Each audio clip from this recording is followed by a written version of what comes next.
Pamilyar ba kayo sa damong ito? Sigurado ako kilala nyo yan. Alamin natin ang healing powers ng halamang gamot na yan. Parag-is ang tawag sa halamang gamot na yan. Magandang alternatibong gamot din ito sa taong may cyst in breast, ovarian cyst, myoma, cervical polyps, at irregular menstruation. Dahil may natural na chemical ito para pigilan ang paglaki ng bukol sa loob ng katawan. Papakuluan lang sa loob ng 10 minuto ang buong halaman na ito, kasama ang ugat, at pwede mo na itong gawing inumin sa pang-araw-araw. Marami na rin nagpatunay na gumaling ang type 2 diabetes nila dahil sa damong ito. Madalas ka bang pulikatin? May UTI?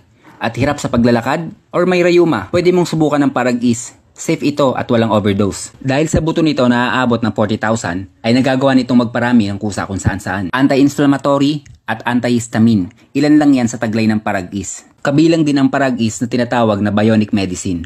Ibig sabihin, pwede sa tao, pwede rin sa alagang hayop. Pwedeng-pwede ito sa tao maraming balakubak at naglalagas ang buhok. Napakaganda din ito sa kidney at liver detox or kahit anong sakit sa pag-ihi. Nagpapatigil din ito ng pagdurugo sa sugat. Marami ding nagpatunay na gumaling ang kanilang ubo at lumakas ang pangangatawan, lalo na ang mga senior citizen. Napakaganda din ito sa may taong may lagnat, diabetes, asthma, hyperthyroidism or goiter. Masaya akong magbahagi ng iba't ibang uri ng halamang gamot sa inyo. Makatutulong ito sa atin. Safe ang herbal medicine. Subukan natin at tangkilikin. Libre na at sa bakuran lang makikita. Araw-araw akong nag-upload ng video na tulad nito. Kaya kung gusto mo makatanggap ng araw-araw na gantong video, i-follow nyo na ang Facebook ko. And that is 1 minute. Isang dagdag kaalaman mula sa isang magsasaka.